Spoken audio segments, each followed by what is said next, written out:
Il y a des églises qui enseignent qu'une femme chrétienne ne peut pas porter un pantalon. Et il y a des chrétiens qui sont troublés à ce sujet. Deutéronome 22, verset 5. Une femme ne portera point un habillement d'homme et un homme ne mettra point des vêtements de femme. Car quiconque fait ces choses est en abomination à l'Éternel, ton Dieu. Amen. Ma question, parce que moi j'aime répondre aux questions par des questions.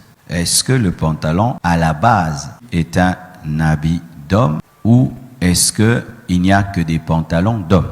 Et encore, est-ce que lorsque Moïse parlait dans Deutéronome 22, verset 6, les gens portaient des pantalons? Non, les femmes portaient des robes. Et les hommes portaient quoi? Des robes.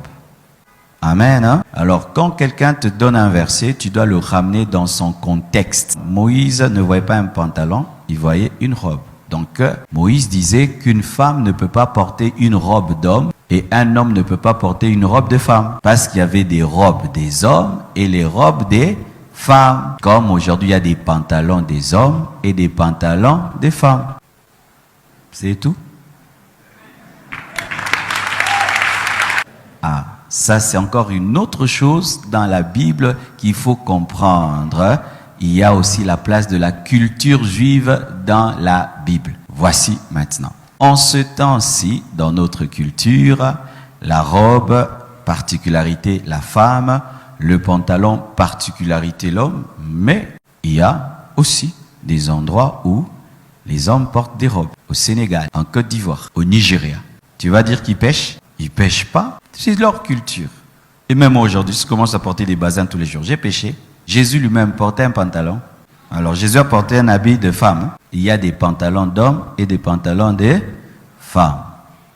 Il y a des choses que tu enseignes ici bien. Quand tu vas arriver dans un endroit, tu changes. Tu te rends compte que tu prêchais ta culture, tu ne prêchais pas la Bible. Dieu lui-même, il porte des pantalons, des robes. Ésaïe 6, verset 1.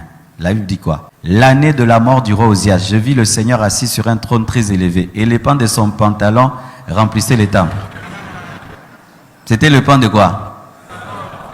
La femme à la perte de sa avait touché les pantalons de Jésus, la robe de Jésus. Dans l'habillement, il y a des habits qu'on appelle des habits neutres. Ce n'est ni homme ni femme, comme les robes, comme les pantalons, comme même les chemises, vrai ou faux? Alors, que veut dire ce verset? Ce verset-là, d'abord, parle du travestisme. C'est-à-dire des hommes qui veulent être des femmes qui veulent être des hommes. C'est ça la pensée profonde de ce verset. Ce n'est pas dans l'extérieur. Parce qu'une femme peut porter cette veste. Vrai ou faux? Donc ma soeur, un jour tu achètes cette veste, là tu la portes, et puis tu as péché. Travestisme. Là, ça touche Dieu. Pourquoi? Parce que Dieu, dans son essence, dans ton essence, qui t'a créé homme, et toi maintenant tu veux devenir femme, et toi Dieu t'a créé femme, tu veux devenir homme, c'est ça le problème. De deux, c'est aussi lorsque le fait de porter un habit qui est dédié à un sexe précis devient un sujet de scandale. Imaginez, je viens aujourd'hui en talons, et puis en pagne, là quand même, vous voyez, là j'ai exagéré. Mais vous savez que dans certains endroits aussi, les hommes portent des pagnes, les Japonais. Oh, les Japonais, les hommes portent un pagne et puis mettent un truc au-dessus, non? Est-ce que là-bas c'est un problème? Ce n'est pas un problème parce que dans leur culture, ça ne dérange pas. Donc il y a des versets qui sont culturels. Lorsque tu t'habilles, il ne faut pas frustrer ta culture. Sachez même, pour la jupe. Vous savez qu'au départ, même la jupe, c'était pas l'habit des femmes.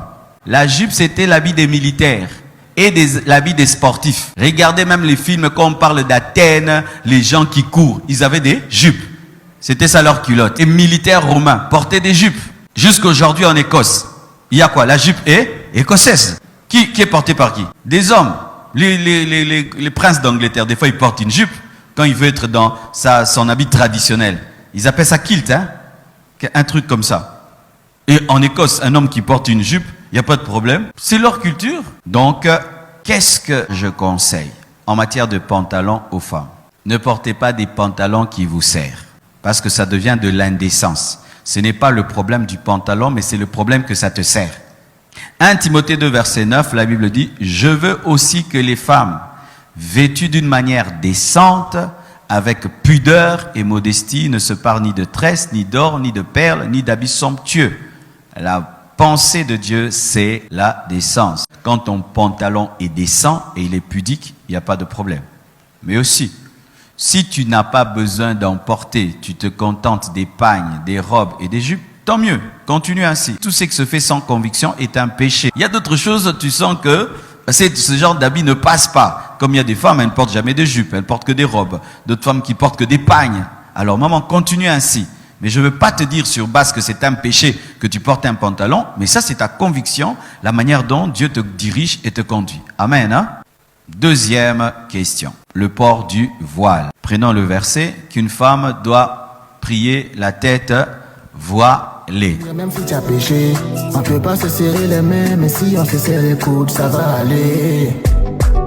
Non, je ne mourrai pas, je vivrai.